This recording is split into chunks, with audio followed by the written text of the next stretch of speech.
자, 이번 시간에 논의 들을 주제는 지대이론, 그 다음에 입지론, 이런 내용들 설명드리겠습니다. 그래서, 지대이론은 무조건 한 문제 구성된다고 보셔야겠고요. 그 다음에 공간구조는 역시 평균 한 문제 구성이 되고요. 그 다음에, 나중에, 자, 입지론 같은 경우도 기본 최소 한 문제에서 하여튼 요 세 가지 주제, 뭐 많으면 네 문제까지 구성이 됐던 사례입니다. 30회 좀 어렵게 구성이 됐었고요.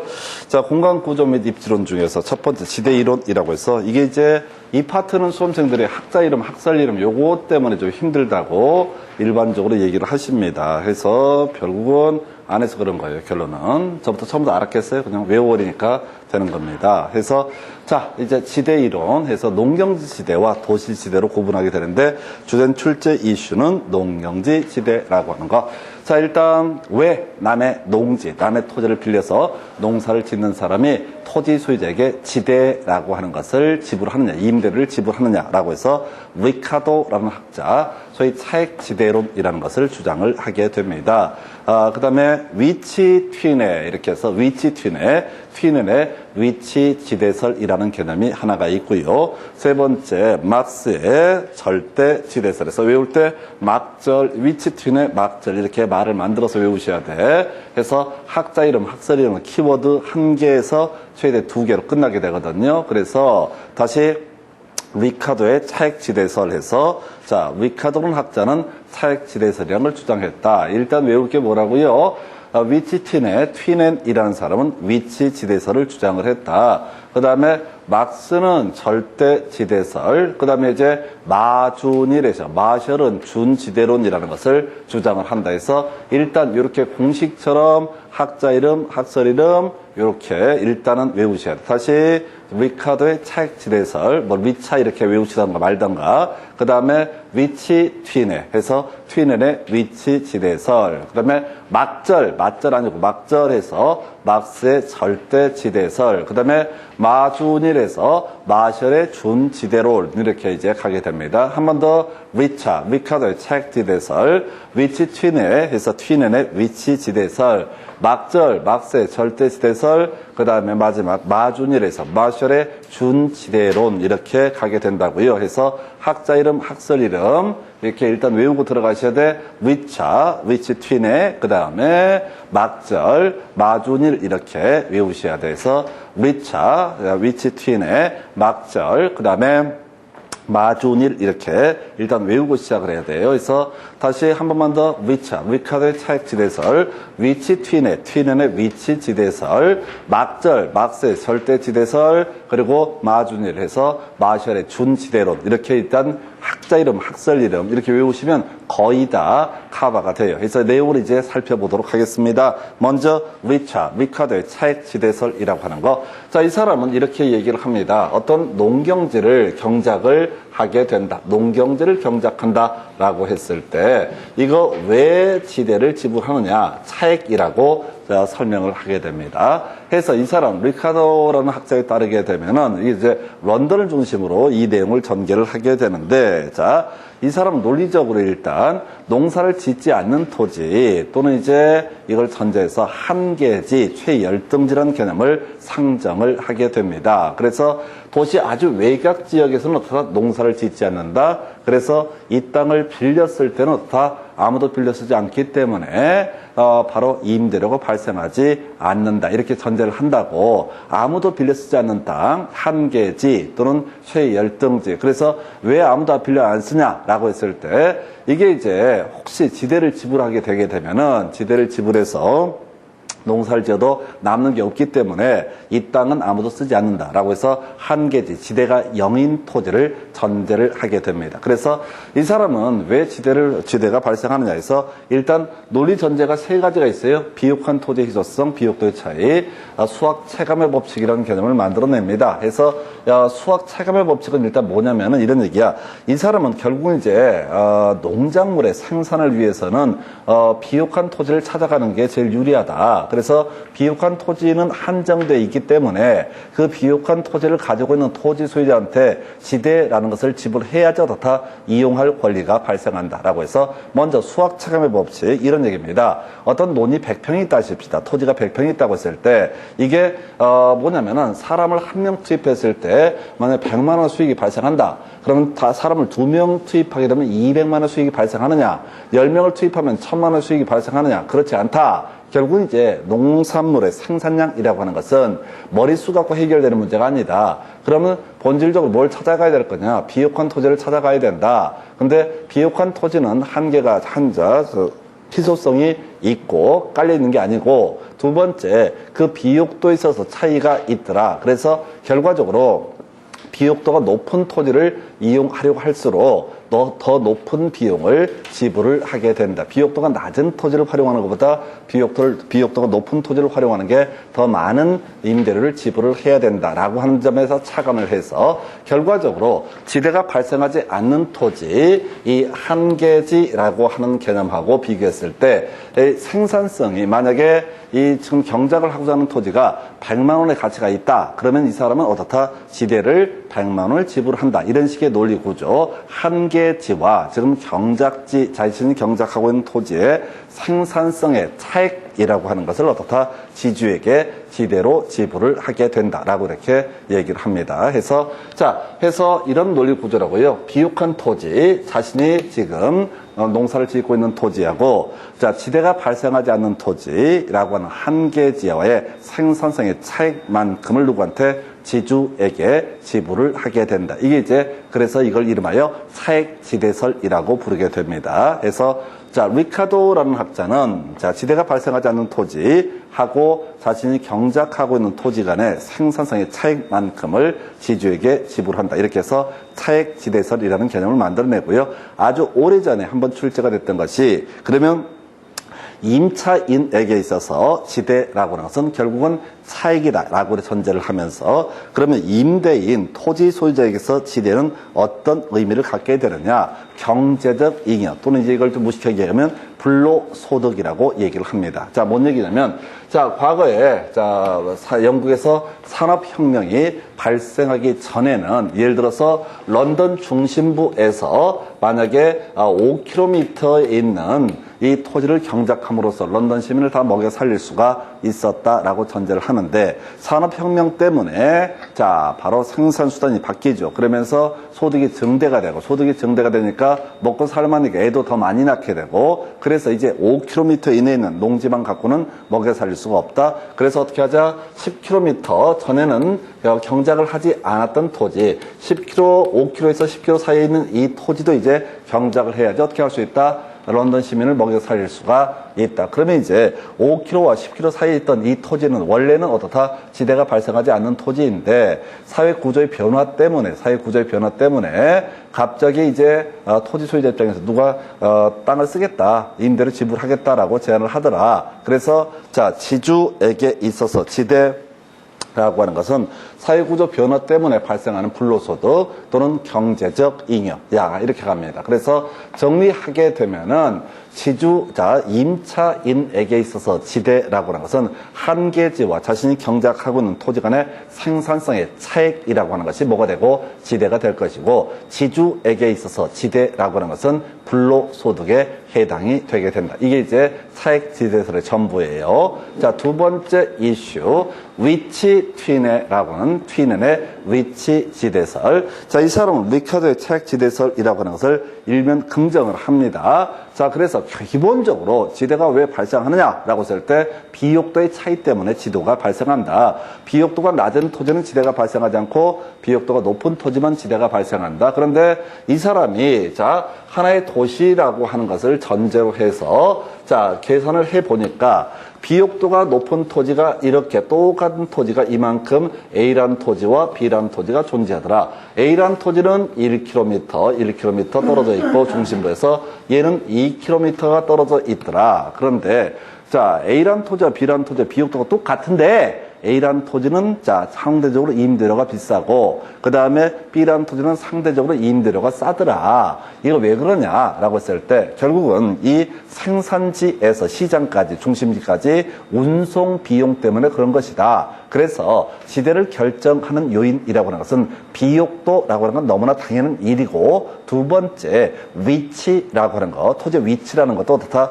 지대 결정 요인이 된다. 그래서 시장까지 운송비의 절약분이라고 하는 거 이것이 뭐가 된다? 지대가 된다. 그럼 예를 들면 이런 식이야. 자, A라는 토지가 150만 원의 지대가 발생했고 B라는 토지가 100만 원의 지대가 발생했을 때 이 50만 원의 차이는 뭐가 된다? B라는 토지에서 여기까지 자 이동하는데 50만 원 비용이 들어가기 때문에 그러면 가까이 있으면 어떻다? 50만 원 더 주더라도 똑같다. 이런 논리 구조, 바로 위치라고 하는 것도 지대한 결정 요인이 되게 된다라고 해서 리카도의 차액 지대설에 이어서 튀넨의 위치 지대설이라는 개념이 있게 됩니다. 그래서 소위 이제 나중에 고립국 이론이라는 개념을 이 리카자, 튀넨이라는 학자는 얘기를 하는데 하나의 중심부 하나고요. 다른 데서 외부에서 수입 수출 없고 이 안에서 물건을 생산해내고 소비를 한다라는 이런 걸 전제로 해서 얘기했던 개념. 이게 이제 고립국 연구라는 그런 논문에서 위치라고 하는 것을 지대 발생 원인으로 제시를 했다. 이거 끝이에요. 딱 이 정도면 그동안 시험 문제 거의 다 소화하실 수 있어요. 다시 외울 때 리차, 위치, 튀네 해서 리카드의 차액 지대설이라고 하는 거 이에 비해서 튀넨의 위치 지대설. 그런데 막스라고 하는 학자, 마르크스라는 학자는요. 자, 이 리카드의 차액 지대설 또는 튀넨의 위치 지대설 다 개소리라고 얘기합니다. 이 두 가지 학설의 기본 논리적 근거는 뭐냐면 한계지라는 개념, 지대가 발생하지 않는 토지가 있다는 걸 전제로 얘기를 한다고. 그래서 다시 리카도는 뭐라고요? 한계지와 자신의 경작지 간의 생산성의 차액이라고 하는 것을 지대로 해석을 했었고 여기다가 튀는 위치라는 개념도 추가해서 해석을 하게 된다. 근데 막스라는 학자에 따르게 되면 남의 땅을 빌렸을 때 공짜로 쓸 수 있는 땅은 절대로 존재하지 않는다. 그게 생산성이 얼마가 됐든 간에 어찌됐든 남의 땅을 쓰려면 어떻다? 지대를 지불을 해야 된다. 세상에 공짜로 쓸 수 있는 땅이 어디 있느냐라고 물어보는 거죠. 그래서 이 사람은 그러면 왜 임차인이 자 지주에게 지대를 지불을 해야 되느냐라고 했을 때 사회제도에서 원인을 찾습니다. 바로 사소유제도, 개인이 어떤 재산을 소유하고 있는 것, 이걸 우리가 사소유라고 부르게 되는데 모든 지대 발생 원인은 자 지주가 그 땅을 소유하고 있기 때문에 어떻다? 지대가 발생한다. 그래서 막스의 절대지대설에 따르게 되면 소유 그 자체에서 어떻다? 지대라는 것이 발생한다라고 이렇게 해석을 하게 됩니다. 그래서 하여튼 막스의 이론은 아주 깔끔해가지고요. 어떤 놈이 시비를 못 걸어. 이건 깔끔하게. 그래서 이게 이제 사회주의라고 그러나요? 공산주의라고 그러나요? 공산주의라고 그러죠. 그래서 이 공산주의라는 개념이 여기서 만들어지는 거야. 모든 사회적 모순, 아픔의 근원은 뭐부터 시작한다? 사소유부터 시작한다. 그러면 이제 전체가 이걸 같이 소유하고 있다라면 이런 모순을 다 해결할 수 있다라고 이렇게 주장을 합니다. 그래서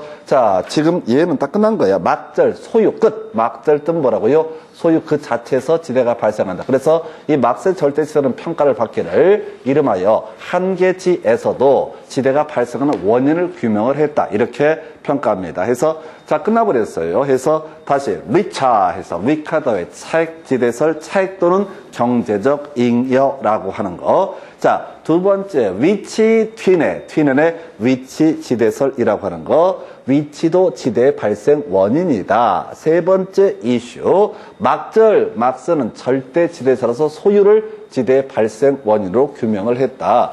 해서 최소한 농경지 지대와 관련해서는 더 이상의 학설은 최소한 경제학에서 논의할 게 없습니다. 근데 이제 안 된 사람이 있어. 마셜 준지대. 아까 외울 때 마준일이라는 것을 외우셨습니다. 다시 위치 튀네 막절 그러면서 마준일에서 마셜의 준지대론 그리고 키워드 일시적 소득이라는 개념을 만들어내게 됩니다. 마준일이라고 하는 거. 마준일 이걸 외우시면 끝난다고. 좀 이따 문제 보시면 이걸 벗어나지 않아 해서 마셜의 준지대론이라고 하는 거.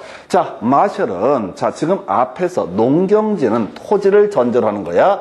우리 앞에서 토지의 자연적 속성 중에서 영속성이라고 하는 것이 있었죠. 그래서 토지는 달아지도 사라지지도 않는다. 그래서 운영 이득과 자본 이득을 얻을 수 있다. 임대차 시장이 발달한다. 이런 내용들 했던 게 영속성이라는 개념이었어요. 그래서 지대는 한번 발생하면 어떠? 영구적인 소득이다. 땅이 사라지지 않기 때문에 이런 논리 구조가 될 텐데 이 사람은 토지에 대응해서 소위 토지 이외의 고정 생산 요소, 인간이 만든 기계나 창고 이런 것들을 예시를 하게 됩니다.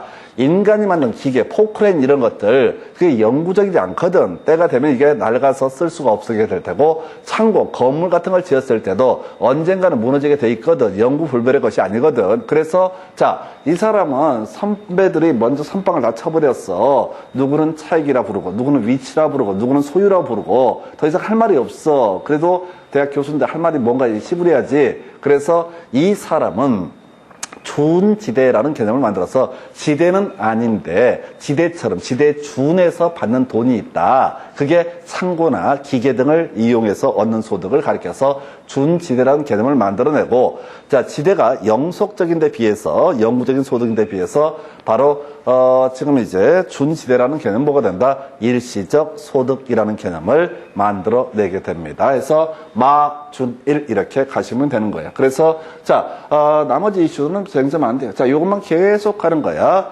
리카도의 차액 지대설, 자 바로 비옥도의 차이 이런 것 때문에 한계와 지금 경작지 간의 생산성의 차익을 가리켜서 리카도의 차액 지대설.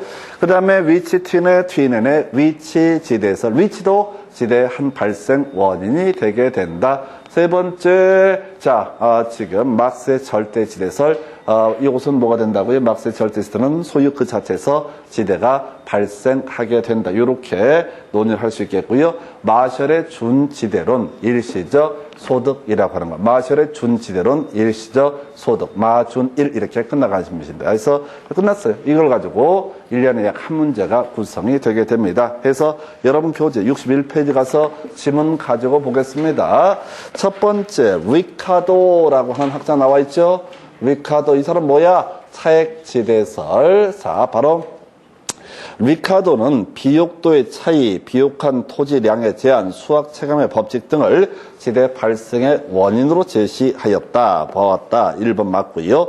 리카도의 차액 지대설에서는 지대 발생 원인을 비옥도에 따른 수확량의 차이로 파악을 하게 된다. 옳은 표현 생산성의 차액이라고 하는 거. 자, 차이 이것을 바로 지대로 해석한다. 3번 리카도는 지대 발생의 원인을 비옥한 토지의 희소성과 수확 체감의 현상으로 설명하면서 토지의 질적 차이에서 발생하는 임대료의 차이로 보았다. 하여튼 말 더럽게 지랄인데 일단은 수확량의 차이 이게 바로 뭐가 된다. 임대료의 발생 원인이고 수확량의 차이가 임대료의 차이라고 해석을 해볼 수가 있겠다. 4번 차액 지대설에 따르면 지대는 경제적 잉여가 아니고 생산비다 해서 뒤에 빼버리고 아까 지주에게 있어서 지대는 불로소득 이걸 달리하면 경제적 잉여 날로 먹는 거 이걸 우리가 경제에서는 경제적 잉여라고 부르게 됩니다. 남는 거 자 이걸 경제적 잉여 용어 자체를 외우고 들어가야 돼. 경제적 잉여라는 게 그냥 남는 거 공짜로 먹는 거 이걸 경제적 잉여라는 용어를 쓴다고요.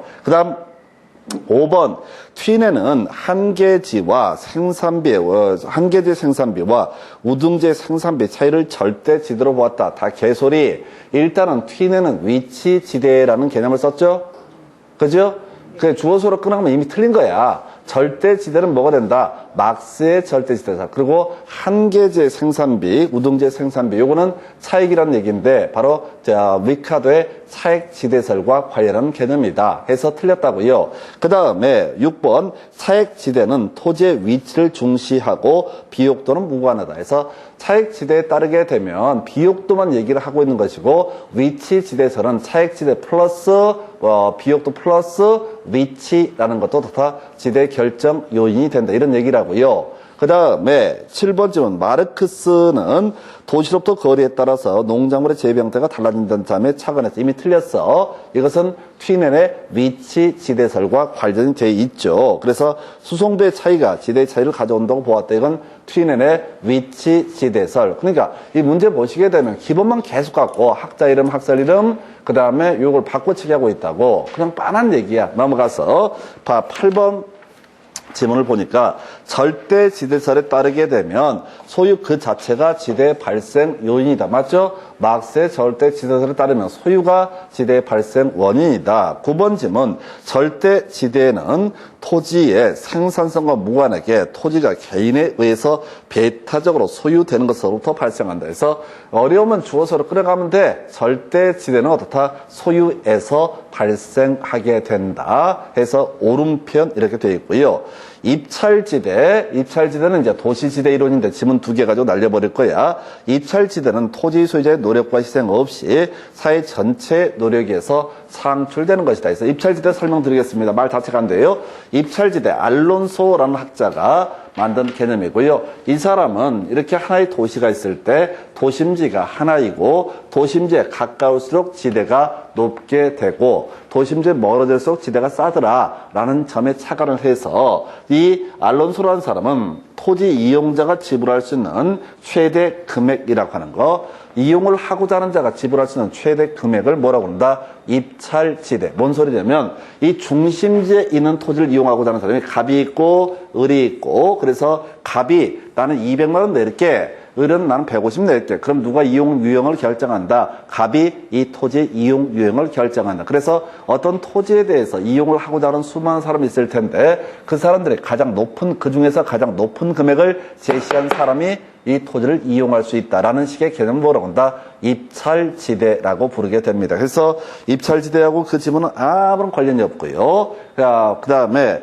11번 경제지대는 이라고 돼 있죠? 자, 지금 공부했어요? 안 했어요? 안 했어요. 경제지대는 이런 거 공부 안 했어? 경제지대는 이런 거 공부 안 했다고? 그럼 무시하시라고. 무시하시라고. 지문을 보실 때 공부 안 한 게 나와 있잖아요. 그럼 무시하시라고. 읽어보지 마시라고. 읽어보면 뒤져요. 읽어보면 작살납니다. 꼬여버려요. 지금 우리가 외웠던 것은 위카드의 차익지대설, 튀넨의 위치지대설, 막스의 절대지대설, 이것만 공부하셨어. 그리고 마준일에서 마셜의 준지대 일시적 소득 이렇게 외우셨다고. 그럼 그걸 뛰어넘는 지문들은 절대 봐서는 안 돼. 뭔 소리인지 아시겠어요? 우리 앞에 좀 쉬웠던 거 할 때 그런 거 있었잖아요.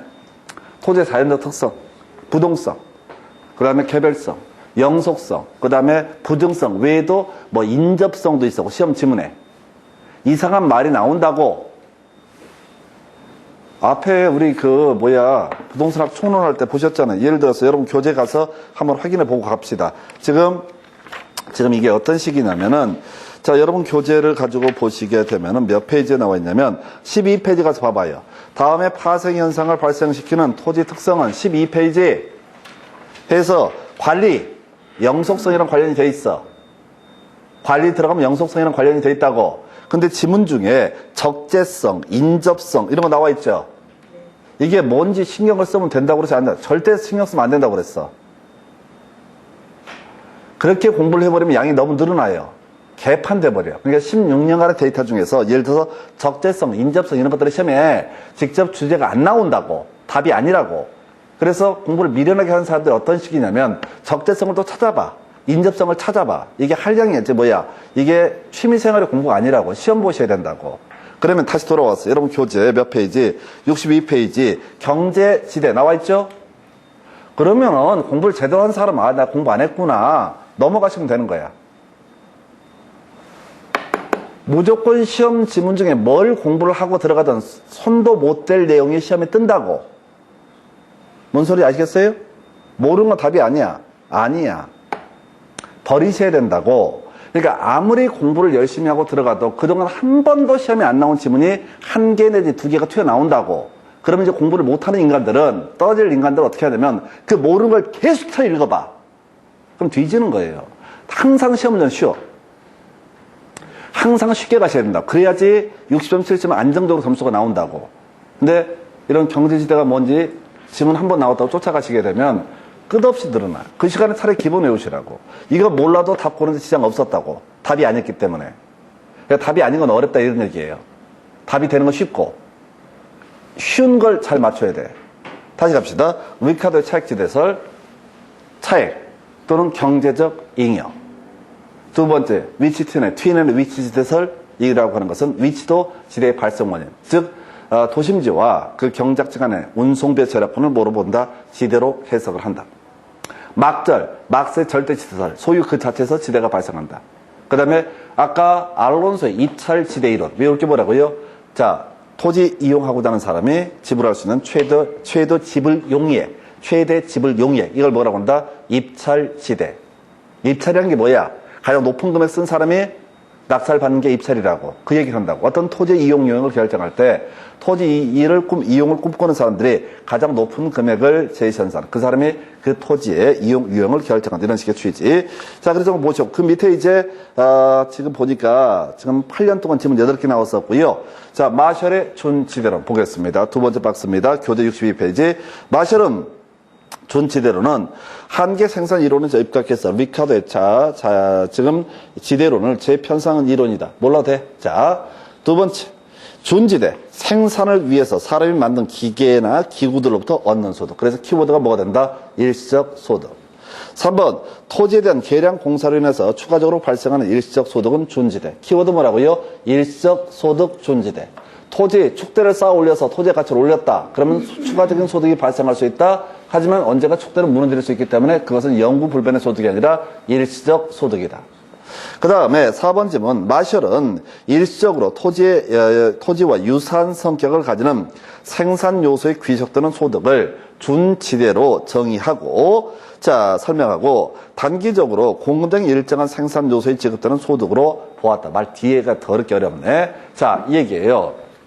거기서는 이제 이 마셜의 준지대론이라고 하는 것은 키워드가 뭐가 된다? 일시적 소득이라고 이제 설명을 드렸었죠. 일시적 소득. 그래서 이 일시적 소득이라고 하는 것은 자, 수요에 의해서 결정된다. 이런 소리라면 어느 동네에 예를 들어서 농업용 창고가 하나 있다 하십시다. 농업용 창고 누가 하나 지어놨어. 근데 이제 농산물을 생산하는 사람들이 그 저온 저장고로 치고 그걸 이용하려면 다 일정한 비용을 지불해야 될 것이다. 근데 그게 저온 저장고가 영구 불변의 것이 아니기 때문에 언젠가는 무너져서 자, 소멸하게 될 것이고, 그리고 그럼 그 저온 저장고를 이용할 수 있는 비용 얼마냐? 그래서 그 동네 사람이 아무도 이용 안 해. 그럼 싸게 이용할 테고, 그 다음에 그 정도 사람들이 서로 줄 서서 이용을 하겠다고 줄을 서면 다 그만큼 가격이 올라가게 될 것이다. 그래서 준지대라고 하는 것은 수요에 의해서 결정되고 상리적으로 다 소멸한다. 그래서 이 질문 어려웠어요. 다시 가보십시다. 마셜은 일시적으로 토지와 유사한 성격을 가지는 생산 요소에 귀속되는 소득을 준지대로 설명하고 이미 끝난 거야. 마준일 나와 있죠? 마셜의 준지대로는 일시적 소득 나와 있죠? 뒤에 보긴 볼 텐데 이해 안 돼요. 안 되는 걸 받아들이시라고. 마준일, 이거면 게임 끝나는 거야. 뒤에 보니까 단기적으로 중간에 지급되는 소득으로 보았다. 나와 있죠? 중간 얘기를 보지 말고 단기적으로 지급되는 소득으로 보았다. 라고 되어 있죠? 네. 뭐 그런 얘기라고. 일시적 소득. 마준일 들어가 있으면 다 옳은 거라고. 더 이상 얘기는 분석할 필요도 없어요. 이게 제가 말씀드린 학개론 쪽이 지랄인 게 영어 번역하다 보니까 말 자체가 안 돼. 번역문이 말이 안 되는 걸 갖고 그걸 이해를 하겠다고 용 써봤자 의미가 없어요. 차라리 원문을 보는 게 빨라. 사전 찾아가면서 원문 보는 게 의미 이해가 빨라. 근데 학개론에서는 그렇게 어설프게 번역해놓은 지문을 그대로 출제하기 때문에 그냥 마준일 이걸 끝내버리는 거야.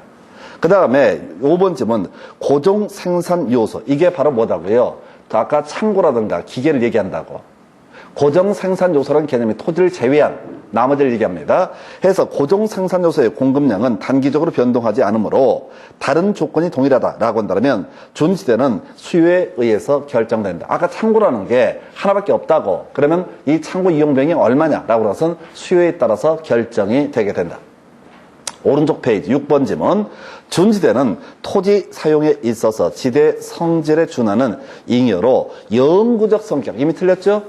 마준일, 준지대는 뭐가 된다? 일시적 소득. 7번 답이 됐네요. 준지대는 토지 이외에 고정 생산요소, 창고 같은 걸 얘기합니다. 건설 기계를 얘기합니다. 에 귀속되는 소득으로서 다른 조건이 동일하다면 영구적, 틀렸죠? 영구적 틀렸죠? 그래서 틀렸고, 8번 마셜은 일시적으로 토지의 성격을 가지는 기계 기구의 생산 요소에 대한 대가를 까지 좋아. 자, 그 다음에 일 나와 있죠? 그럼 뒤에 뭐 나와야 돼? 준지대 나와야 되죠? 파레토 지대라고 해서 틀렸잖아요. 그러니까 이거를 의미를 새기려고 하지 마시고 그냥 공식에 대입해서 풀어가는 게 훨씬 싸게 먹혀요. 아니, 지금 시험 보시는 거잖아. 시험 보는 게 목적이기 때문에 이렇게 아예 심플하게 끊어가는 게 훨씬 남는 장사예요. 마준일.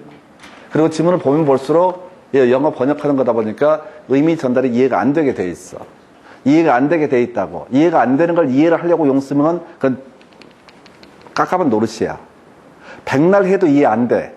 번역문 자체가 개판이니까. 그래서 어떻게 해야 된다고요? 시험 봐야겠고. 이해 안 되면 외우면 되잖아. 얼마나 쉬워. 위차. 경제적 잉여. 자, 위치 트윈의 위치시설, 위치도 지대의 발생 요인. 막절 절대시설 소유 그 자체. 그 다음에 마준일, 마셜의 준지들은 일시적 소득. 이렇게 이제 끊어버리면 끝나는 거라고. 그 다음에 이제 알론소 입찰지대라고 하는 거, 최대 지불 용이해. 이걸로 끝내시면 다 풀 수 있다고요. 그래서 여러분 교재 63페이지 두 번째 박스 지문 가볼까요? 도시 지역이요. 도심 지역에 이용 가능한 토지는 외곽 지역에 비해서 한정되어 있으므로 토지 이용자들 사이에 경쟁이 치열해질 수 있다. 자, 가볼까요? 자, 도시라고 하는 게 있다고. 원형이 항상 원형으로 가. 중심부는 면적이 작죠. 외곽 지역은 면적이 상대적으로 많죠. 그러니까 중심부가 어떻다? 지대가 더 비싸다. 그 다음에 2번 입찰 지대설에 따르면 토지 이용은 최고의 가장 높은 지대 지불 의사가 있는 용도에 할당된다. 맞죠? 네. 가장 높은 금액을 쓰겠다는 제시하는 아이가 그 토지 이용 유형을 결정한다. 네, 뭐 저런 거 생각하면 돼요. 강남역 이런 데 있지 않습니까? 평당 뭐 이제 1억 뭐 이런 땅. 누가 땅을 사? 200평을. 그래서 뭐해? 벼농사 지어. 지 맘이지. 그런 미친놈이 있을까 하면서도 아니, 어떤 토지를 이용하겠다는 사람이 가장 높은 비용을 지불하겠다는 사람이 어떻다? 이용 유형을 결정을 한다고. 물론 정신병자로 동네 소문 다 나겠지. 아니, 저기 한 1억이라고 치고. 그러면 이제 200평이 200억이잖아요. 200억짜리 땅에다가 벼농사를 짓는 아이. 소문날 거야. 상태가 심각하다고. 그런 사람을 법원에 끌고 들어가면 우리는 피성년 후견인이라고 얘기를 합니다. 노인네가 노먹났다는 거죠. 하여튼 어떤 토지 이용 유형이라는 것은 가장 높은 비용을 지불하겠다는 사람, 그 사람이 어떻다 결정을 하게 된다. 그런 얘기고요. 3번 답이 됐네요. 지대는 기업주의 정상 이윤과 투입 생산비를 지불하고 남은 잉여에 해당되고 토지 이용자에게 있어서 최소 지불 용이해. 틀렸죠? 입찰 지대는 딱 한 가지, 최대 지불 용이해. 시험은 이렇게 된다고요. 지금 8년 동안 한 번 나왔잖아. 23년과 24년 때 한 번 나왔었는데 이게 최대 지불 용이해. 안 나올 확률이 8분의 7이야. 나올 확률이 8분의 1이야. 데이터 자체가. 그러면 확률 낮아. 그러면 입찰지대 관련해서 외울 게 뭐만 기억해야 돼? 최대 지불 용역, 최대 지불 용역, 최대 지불 용역만 뒤지게 쳐 외우고 있으면 읽어보다 이상한 게 보여. 최소, 이건 아니겠지. 이렇게 가는 거라고요. 무슨 말씀인지 아시겠어요? 네. 이게 이제 확률의 문제로 가야 되고, 여러분들은 공부를 되게 안 좋아하시잖아. 저라고 좋아하겠어요? 하기서 죽겠구만. 어찌됐든 최대 지불 용역. 그 정도에서 3번 틀렸고요. 자, 4번 필요 없어요. 자, 그 다음에 여러분 교재 몇 페이지? 62페이지. 관련 기출 문제 하나 보겠습니다. 62페이지. 다음에 내용을 모두 설명하는 지대는 해서 27회 때 나왔었네요. 자, 지대는 소유자가 토지를 소유하고 있다는, 그럼 소유, 끝! 막세, 절대 지대설. 그럼 하는 거죠? 그러니까 시험 볼 때도 이렇게 무식하게 가야 된다고. 또 그냥 막세 절대 지대설 같은데 어디 볼까? 두 번째, 비옥도나 생산비와는 관계없이 발생한다.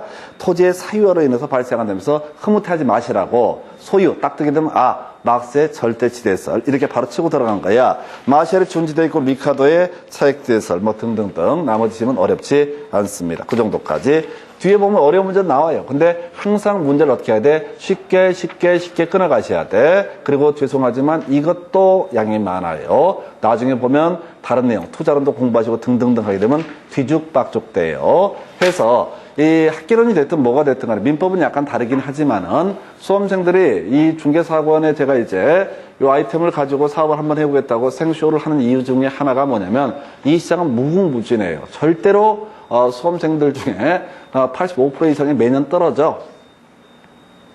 매년 떨어진다고. 평균 통계 데이터가 85% 이상이 떨어져. 그게 뭐냐면은 분수를 모르고 공부를 해서 그래요. 다. 공부할 때마다 재미를 느끼는 거예요. 그러면 시험 볼 때는 재수를 하는 이유가 뭐냐면 저거예요. 이게 진짜 어렵고 말도 안 된다 그러면 안 해요. 피곤해서, 짜증나서. 이게 뭐 떼돈 버는 것도 아니고. 근데 이게 여기 바짝바짝 오르거든. 들으면 알 것 같고 돌아서면 잊어버리고. 그래서 계속 하는 거예요. 그래서 방법이 뭐냐면은 양을 줄이시는 거예요. 양을 최대한 줄이시는 거고 나중에 이제 공부하실 때는 내 공부를 하실 때는 그냥 1분 안에 끊어버리셔야 돼. 1분 안에. 자, 리카드 차익지대설, 트윈의 위치지대설, 막스의 절대지대설, 그리고 마준일, 마샬의 준지대론, 알론소의 입찰지대이론은 최대 지불 용이에요. 그래서 학설 이름, 학자 이름, 키워드 한 개나 최대 2개까지만 딱 끊어서 계속 눈으로 읽어보셔야 돼. 그럼 나중에 여러분들이 뭐 머리를 안 써요. 머리를 안 쓴다는 게 뭐냐면 공부를 더럽게 안 하는 게 그냥 하시면 되거든. 외울 수도 있고 외워진단 말이에요. 근데 안 해. 겁이 나니까 자꾸 읽어봐. 그냥 외워버리면 끝나는 문제인데. 그래서 외우는 게 훨씬 싸게 먹힙니다. 그 정도고요. 자, 도시공간구조론이라는 개념. 자, 하나 간단하게 볼까요? 자, 도시공간구조론까지 보도록 하겠습니다.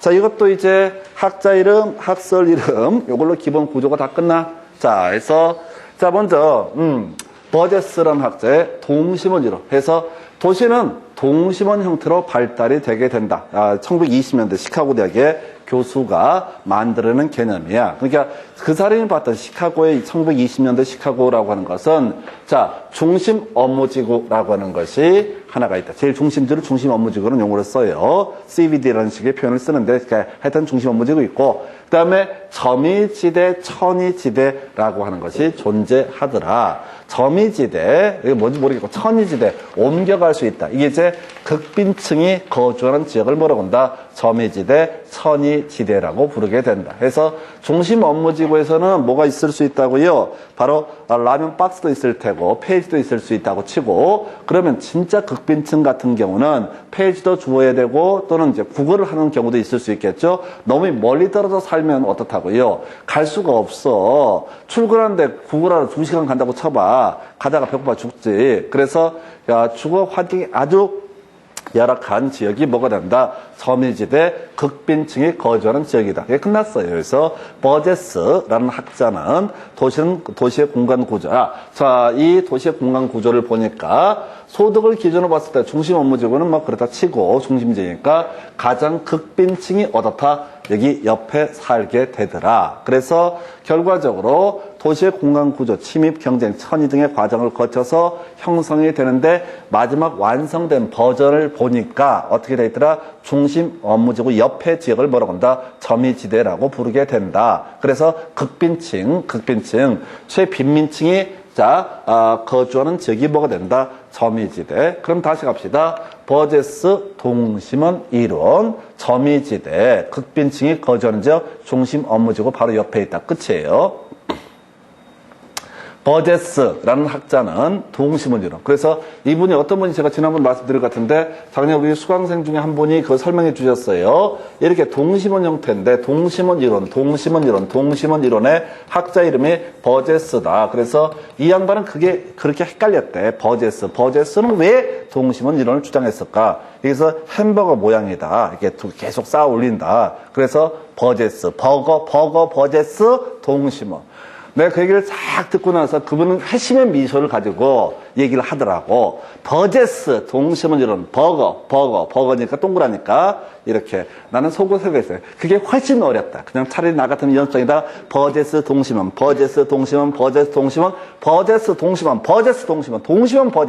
점지대. 이걸 한 100번 써버리면 외워버리겠다. 이렇게 싶었어요. 하여튼 간에 그분의 기가 막힌 아이디어, 회심의 미소를 갖고 저한테 와서 자랑했던 거, 나중에 보면 별걸 다 잘하게 유치찬란하게 해서 하여튼 간에 버젯의 동심원 이론 점이지대.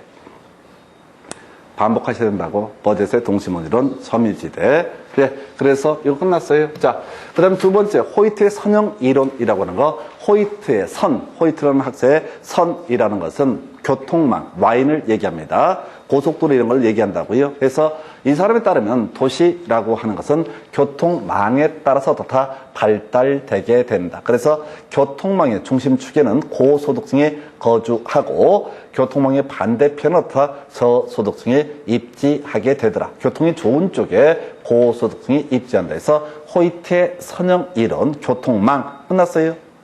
이제 그러다 보니까 도시 모양이 쐐기 모양이다 이런 얘기를 하는데, 다시 호이트의 선형 이론, 선이 뭘 얘기한다? 교통망, 고속도로 망을 가리켜서 선이라고 부르게 된다. 일단 이렇게 끊어가십니다. 그 다음에 세 번째까지 가볼까요? 일단 두 개의 공통적인 이슈를 보면 동심원 이론이 됐든 호이트의 선형 이론이 됐든 간에 도심지는 딱 하나다라는 전제하에서 얘기를 전개하는 거야. 두 번째, 바로 소득이라고 하는 것이 바로 주거 유형을, 위치를 결정을 짓게 된다. 예를 들어서 버젯의 동심원 이론에 따르게 되면 형편이 어려운 저소득층일수록 중심 업무지구 바로 옆에 입지하게 될 것이고, 호이트의 선형 이론에 따르게 되면 자, 고소득층일수록 어디에 입지하게 되더라? 교통망의 축에 입지를 하게 되더라. 그래서 결과적으로 공통적인 이들 학설의 공통적인 요소는 도심지는 일단 하나다, 핵심은 하나다라는 전제. 두 번째, 소득에 따라서 바로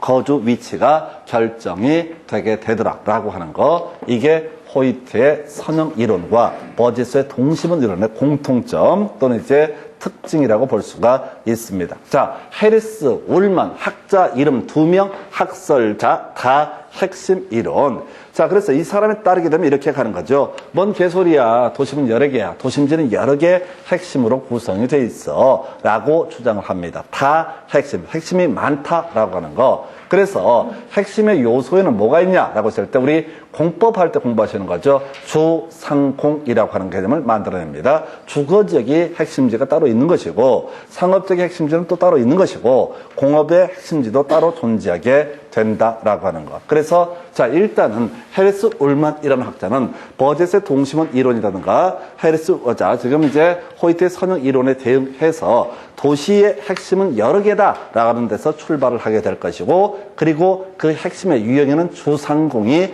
있을 수가 있다. 그래서 서울을 가보면 한남동 이런데 고급 주택가 이런 게 있게 될 것이고요.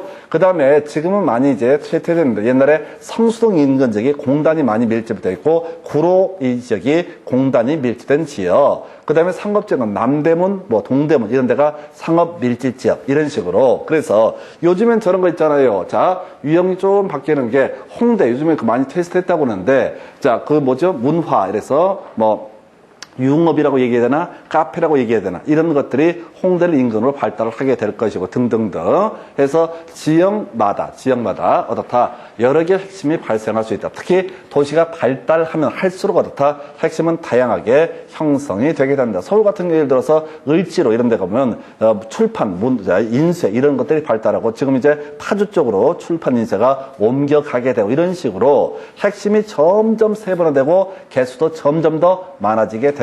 이렇게 전제를 합니다. 여기도 똑같아. 자, 앞에서 지금 이제 버젯의 동심원 이론이라든가 호이트의 선형 이론에 따르면 소득에 따라서 어떤 주거 유형 등이 결정이 된다라고 봤던 것이고, 이것도 똑같아요. 지대 지불 능력, 즉 토지를 이용할 때 지대를 지불할 수 있는 능력에 따라서 여러 개 핵심이 구성이 되게 되더라 해서 이런 얘기잖아. 한남동에 나도 살고 싶어. 겁나 비싼 집에 살고 싶어. 근데 그걸 지불할 능력이 없으니까 외곽에 살고 있는 것이고 구조가 그렇다는 얘기야. 그래서 다핵심 이론에 따르게 되면 용어 볼까요? 집적 지향성이라고 하는 별거 아니야.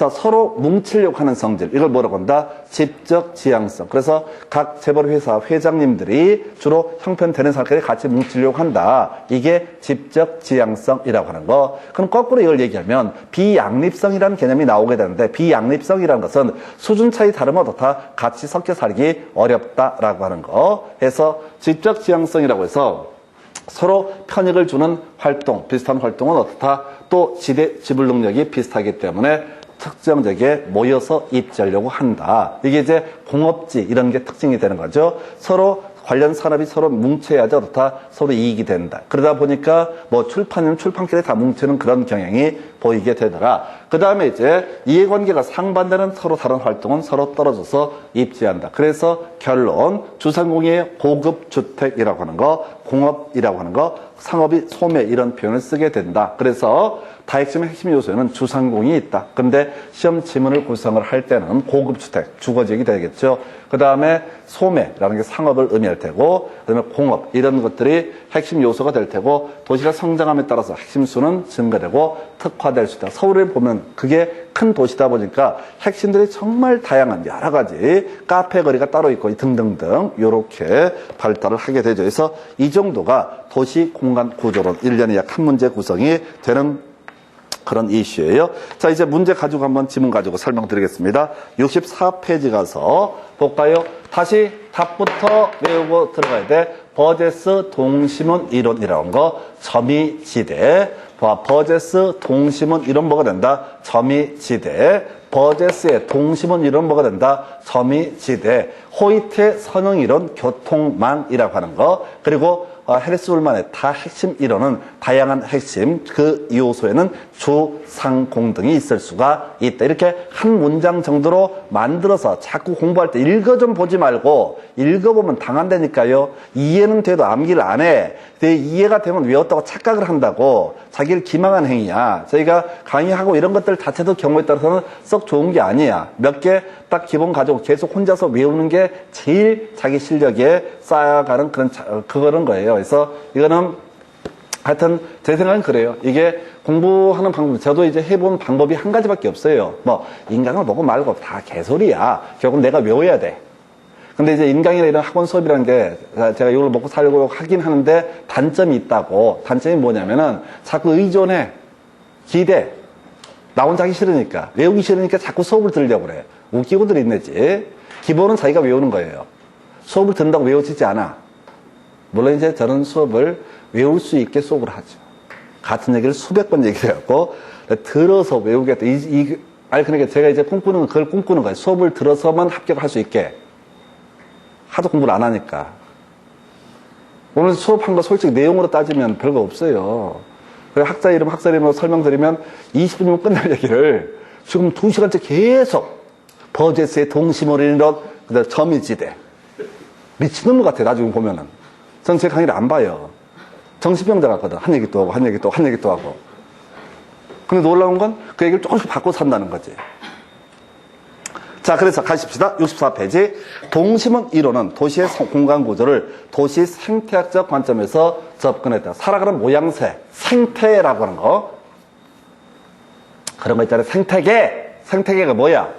뱀 살고 개구리 살고 이런 거 보여주는 게 생태계 이렇게 하잖아. 이게 사람 살아가는 꼬라지를 가지고 도시의 공간 구조를 분석을 해보니까 중심 업무지구 옆에 뭐가 있더라? 점이지대, 저소득층이 입지하더라. 두 번째, 호이트는 도시의 공간 구조 형성을 침입, 경쟁, 천이. 천이, 점이 같은 말이야? 천이, 점이 같은 말이야? 천이, 점이는 뭐랑 관련있다가? 버제스랑 관련되어 있다고. 첨이, 전이 같은 얘기라고요. 교재 64페이지 3번 좀 보고 있습니다. 동심원 이론에 따르면 저소득층일수록 자 고용기회가 적은 부도심과 접근성이 양호하지 않는 지역의 주거를 선정하는 경향이 있다. 그렇지. 저소득층일수록 동심원 이론에서는 어떻다? 중심 업무지구 옆에 위치한다. 뭐 하려고? 파지 주려고. 빨리 일어나서 파지 주려고. 멀면 파지를 내가 죽기 전에 딴 놈이 먼저 주워버려. 그래서 4번 동심원 이론에 따르면 점이지대는 고소득층 주거지역보다 도심에 가깝게 위치한다. 맞죠? 그 다음에 5번 동심원 이론에 따르면 점이지대는 고급주택지구보다 도심으로서 먼 거리. 틀렸죠? 6번 도시공간 구조의 변화를 야기하는 요인은 교통의 발달이지 소득의 증가와는 관계가 없다 해서 다 소득이랑 연계가 돼 있어. 다핵심 이론도 그렇고 헤리스 울만의 다핵심 이론도 그렇고 지금 버젯의 동심원 이론도 그렇고 그 다음에 아까 호이트의 선형 이론도 결국은 어떤 주거 유형은 뭐 교통망도 좋고 다 좋은데 본질은 다 뭐라고요? 소득과 연계가 돼 있다. 자, 그래서 오른쪽 페이지 선형 이론에 따르면 고소득층의 주거지는 주요 교통 노선을 축으로 접근성이 양원 지역에 입지하는 경향이 있다. 맞죠? 65페이지 2번 질문 버젯은 도시의 성장과 분화가 주요 교통망에 따라서 확대되면서 나타난다고 보았다. 틀렸죠? 교통망은 뭐가 돼요? 호이트의 선형 이론. 넘어가서 66페이지 질문 보겠습니다. 헤리스 울만은 다핵 이론에서 상호 편익을 가져다 주는 활동들의 집적 지향성을 다핵 입지의 요인, 발생 요인 중 하나로 보고 있다. 아까 우리 집적 지향성, 비양립성 이런 얘기. 그 다음에 2번 다핵심 이론에서 도시는 하나의 중심지가 아니라 몇 개 중심지로 구성되게 된다. 오른편. 자, 3번 다핵심 이론의 핵심 요소에는 공업, 소매, 고급 주택 등이 있으며 뒤에 증가, 특화된다라고 되어 있죠. 표현이 좀 어려운데 우리 설명드릴 때 주상공, 제가 이렇게 설명드렸어요. 주거와 관련된 게 고급 주택, 상업이 소매, 공업이 공업 이런 식으로 주상공 이렇게 가셔야겠고 그 옆에 관련 기출문제 가볼까요? 다음에서 설명하는 도시 공간 이론은 미국의 도시 경제학자인 호이트가 주장했다. 그럼 선형 이론 바로 들어가야 돼. 읽어볼 것도 없어. 외운 단어가 몇 개 없잖아. 외운 게 몇 개 없는데 나중에 시험 지문 열심히 보다 보면 막 흔들린다니까요.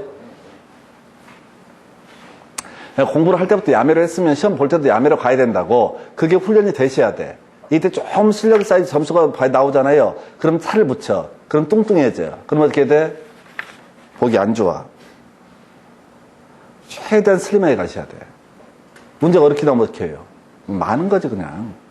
이렇게 가셔야 돼. 그래야지 6개 과목에서 버텨내십니다. 지금 특정 과목 하나만 갖고 살을 붙여버리면 그 양이 무한대로 늘어나요. 2번 문제 보겠습니다. 다음에 내용을 모두 만족시키는 도시공간조는 유사한 도시활동은 집적으로 인해서 발생하는 이익 때문에 집중하려는 경향이 있다. 두 번째, 서로 다른 도시활동 중에는 집적 불이익이 발생하는 경우 이거 비양립성, 상호 분리되는 경향이 있다. 자, 도시활동 중에는 교통이나 입지 측면에서 특별한 편익을 필요로 하는 기능이 있다. 다 읽었는데 헤리스 울만이 주장했다. 다핵심 이론. 오른쪽. 여러분 교재 67페이지 다음에 괄호 안에 들어갈 내용으로 옳게 연결된 것은 25회 때 나왔네요. 자, 두 개 도시의 상거래 흡인력은 두 도시의 인구에 비례하고 두 도시의 분기점으로 거리에 따라 제곱의 반비례. 몰라. 아직 공부 안 했어. 이번 수능 때는. 두 번째. 도시 내부 기능적인 침입, 경쟁, 천이 스톱! 남들보다 얼른 찍어야 돼. 천이 나오면 뭐가 돼? 버젯의 동심원 이론이죠? 자, 그 다음에 디귿번 도시 공간 구조 교통망 스톱! 교통망은 뭐가 돼? 호이트의 선형 이론. 이렇게 가는 거죠? 그죠? 그 다음에 리을번 도시 공간 구조는 하나의 중심에 아니라 몇 개 분리된 중심에서 이게 다핵심 이론에서 그래서 니은은 뭐가 되고 동심원, 디귿은 선형, 니을은 다핵심 이론. 일단 이렇게 가시고 이 기억번은 자 답이 5번이 될 텐데 소멸력 법칙은 조금 이따가 설명을 드립니다. 그래서 여기까지가 지대론하고요. 도시 공간 구조론 설명드렸고 잠시 끊었다가 입지론 설명드리도록 합니다.